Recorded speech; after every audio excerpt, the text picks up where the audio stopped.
always be silent, cut all contacts. I know how that sounds.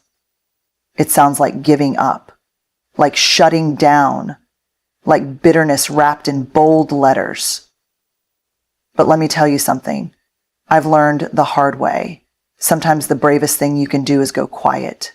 Not because you're scared, but because you're done explaining your worth, done negotiating your dignity, done letting chaos pull up a chair at your table. Silence isn't weakness. Silence is wisdom dressed in dignity. It's not the absence of words. It's the presence of self-respect. It's what happens when you've tried talking, screaming, crying, and still they didn't hear you. So you stop. Not because you don't care, but because you've decided to care about yourself more. Cutting contact isn't cold. It's clarity. It's saying, this is my line. This is my peace. And I'm not letting you take it from me anymore. There's a myth we've been sold that says good people stay. Good people keep giving chances. Good people make it work. But here's the truth. Good people get tired too. And being good does not mean being available for abuse, manipulation, or disrespect. The moment you choose silence over chaos, the moment you walk away without a dramatic exit, the moment you block, unfollow, and stop explaining, that is not weakness. That is power. That is you choosing to water your own roots, to listen to your own heartbeat, to come home to yourself. Sometimes the most radical act of love is the love you show yourself when nobody's clapping, nobody's cheering, and nobody understands why you're leaving. But you do.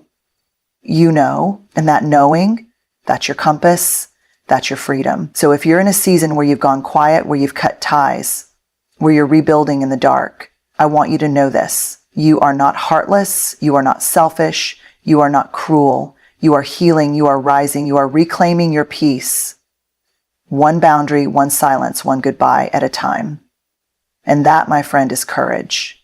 Because we live in a world that's loud with opinions, loud with performances, loud with people talking just to be heard. And in all that noise, we're taught that silence means defeat. That if you're quiet, you've lost the argument. That if you walk away, you couldn't handle it. That if you choose not to respond, you're weak or scared or passive. But here's what they don't tell you. Silence is a decision, a powerful one. It says, I don't need to win this moment because I'm not here to play the game. It says, I trust myself enough to know I don't have to prove anything to you. It says, you don't get access to my energy, my explanations, or my emotions anymore. Silence is not about retreat. It's about reclaiming your space. It's about choosing to stop leaking your power into conversations that only deplete you. It's about realizing that your peace is too expensive to waste on arguments that go nowhere, on people who never listen, or on trying to fix what keeps breaking you. We're taught to speak our truth, and yes, there's power in that. But there's equal power, maybe even more, in guarding your truth.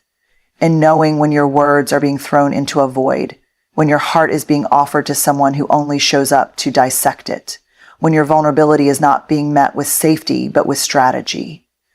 That's when silence becomes sacred. Because silence is not just about not speaking. It's about listening inward to your intuition, to your body, to that quiet knowing that says, this isn't safe. This isn't right. This isn't mine to fix anymore. When you go silent, you're not abandoning the conversation. You're choosing a deeper one with yourself. One where you stop justifying your boundaries, where you stop shrinking to fit into someone else's comfort zone, where you stop handing over your peace in exchange for temporary validation. And yes, people will call it dramatic, they'll call it immature, they'll call it the silent treatment, but let's call it what it really is. A boundary. A line drawn in love, not anger. A refusal to keep setting yourself on fire to keep someone else warm.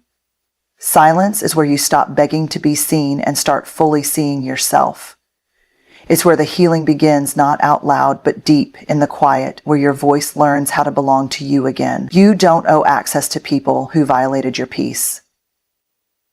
Let's start with a hard truth. Not everyone deserves a front row seat in your life, even if they've known you forever, even if they share your blood, even if they once made you laugh, held your secrets, or helped you through something hard. The moment someone violates your peace, disrespects your boundaries, dismisses your truth, or makes you feel small in spaces you were born to feel safe in, something inside you knows this is not love, this is not support, This is not okay.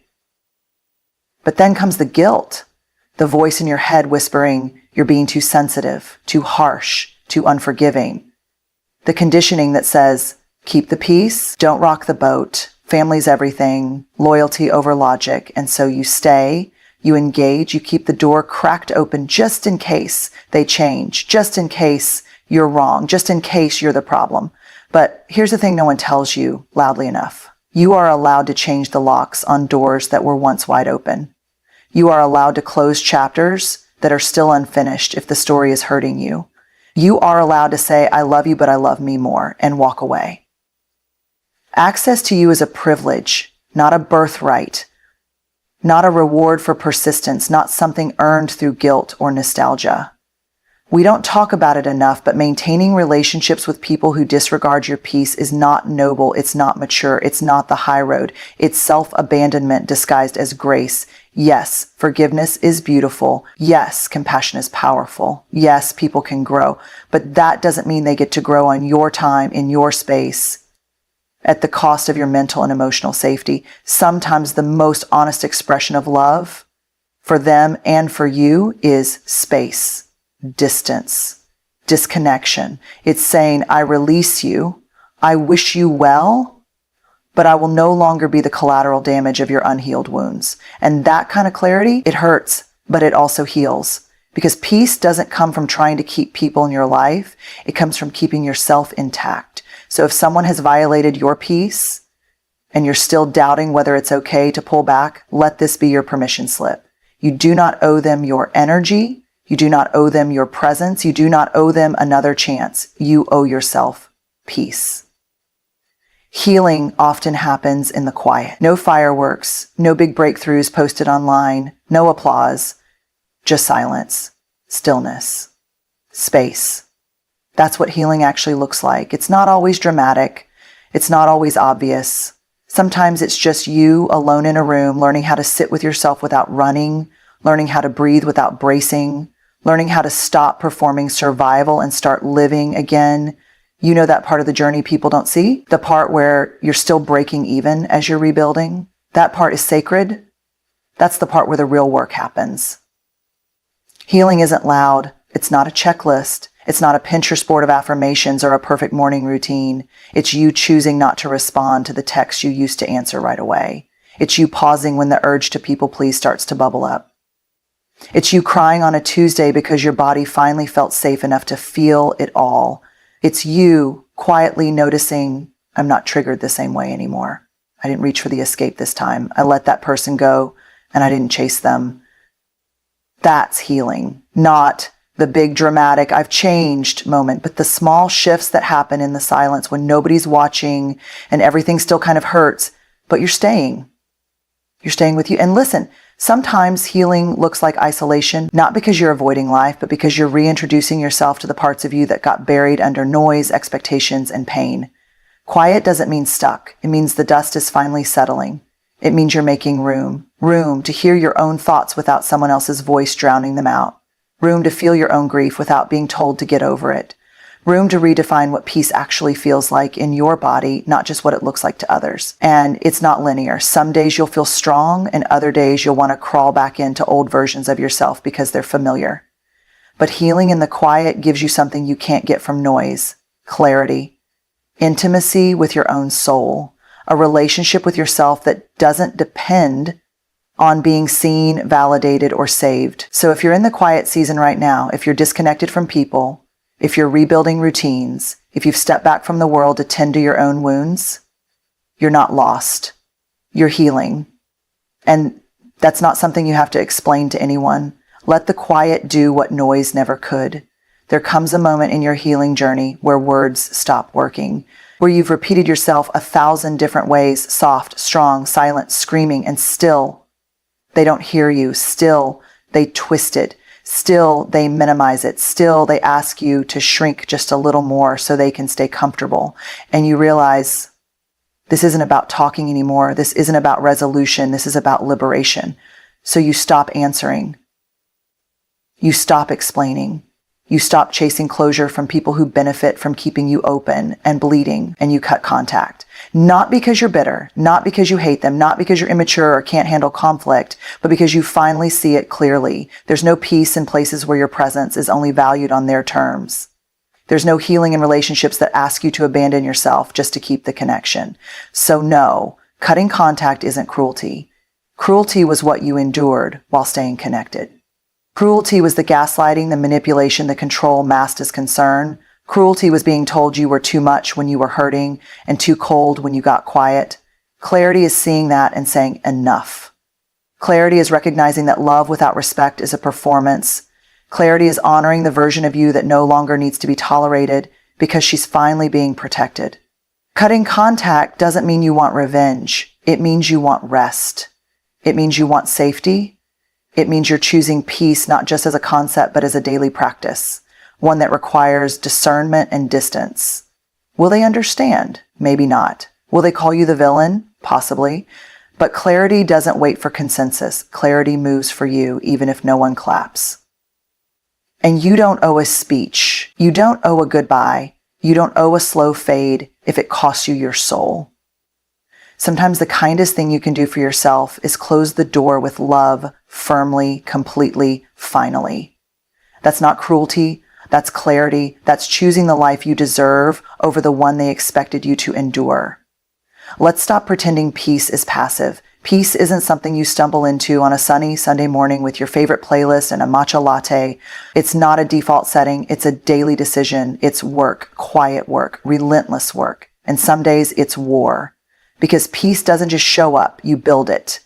Brick by brick, through boundaries, through saying no when you used to say yes just to be liked, through walking away from the table where love came with conditions, expectations, or control. It's one of the hardest jobs you'll ever have, not because peace itself is hard, but because everything around you tries to pull you out of it. People will test you. Old wounds will whisper lies. Social media will throw comparison grenades at your self-worth. Family will ask you to be who you used to be, even after you've worked so hard to outgrow her. And still, you'll have to protect your peace. You'll have to say, not today. Not anymore. Not at the cost of my nervous system. Protecting your peace means you stop going to war with yourself just to keep someone else comfortable. It means you stop explaining your boundaries to people who were never going to respect them anyway. It means you get very, very clear on what energy you let in and what energy you let go. Peace is choosing the slower reply, the walk outside instead of the argument, the journaling instead of the spiraling, the deep breath instead of the clap back. But make no mistake, peace isn't passive. It's powerful. It's the quiet refusal to betray yourself again. It's your energy no longer being hijacked by chaos disguised as connection. It's your calendar reflecting your healing, your mornings holding softness, your nights finally feeling safe. And when you start to experience that kind of peace, real earned peace, you become fiercely protective of it. Not because you're cold, but because you've known what it's like to live without it. You've known the noise, the drama, the mental gymnastics, the tight chest, the sleepless nights, the emotional hangovers. So now, when something threatens that peace, even if it's subtle, even if it's dressed as love, even if it used to be normal, you notice. You don't always react, but you notice. And slowly you get better at choosing you. Let's call it what it is. Some people don't want to understand you. Not because you're complicated, not because you're too much, but because understanding you would require them to change the story they've already written about you, and they're not ready to do that. So they cling to the version of you that fits their narrative, the one where you're the problem, the one where you're the dramatic one, the emotional one, the ungrateful one. Because if they saw you clearly, they'd have to confront their own reflection. And not everyone is ready for that kind of honesty. And you've spent too many sleepless nights trying to find the right words, the perfect tone, the softest way to explain your pain. You've broken yourself into smaller and smaller pieces trying to make someone else comfortable in their misunderstanding. And even then, they didn't get it. Or worse, they chose not to. But here's the truth no one tells you soon enough. You are not required to exhaust yourself for people who already decided not to hear you. You don't have to fight for a seat at a table where the conversation only exists to twist your truth. You don't have to keep arguing with someone who's not listening. They're just waiting for their turn to defend themselves. Understanding isn't just about listening. It's about openness. It's about empathy. It's about someone wanting to meet you where you are, not drag you back into who they need you to be. And when you realize someone isn't doing that, when you feel yourself being reduced, misread, misquoted, misunderstood over and over again, it's not your job to try harder. It's your job to release yourself, because you are not made to spend your life translating your heart into a language someone else refuses to learn. You're here to be real, not palatable. You're here to be whole, not watered down. You're here to be at peace, not constantly on trial. So let them misunderstand, let them gossip, assume labels, spin their story. You don't owe anyone an unending explanation for why you've grown, why you've gone quiet, or why you've walked away. Some people will never understand your boundaries because they benefited from your lack of them. Let that sink in. And then let go. You don't need to be understood by everyone. You need to be true to yourself, and that is more than enough. Conclusion, you are not cruel for protecting your peace. You are not heartless for going silent. You are not selfish for cutting contact. You are not wrong for walking away from spaces where your spirit was shrinking just to survive. You are healing.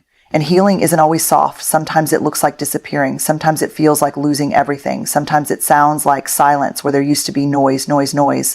But in that silence, you find you. In that distance, you remember what it means to belong to yourself. And in that clarity, you begin to rebuild, not for them, not to prove anything, but because you deserve a life that doesn't hurt to live in. So if they call you cold, let them. If they say you've changed, take it as confirmation. If they try to come back and say, you didn't have to cut me off like that, remember, you did. And you did it with love.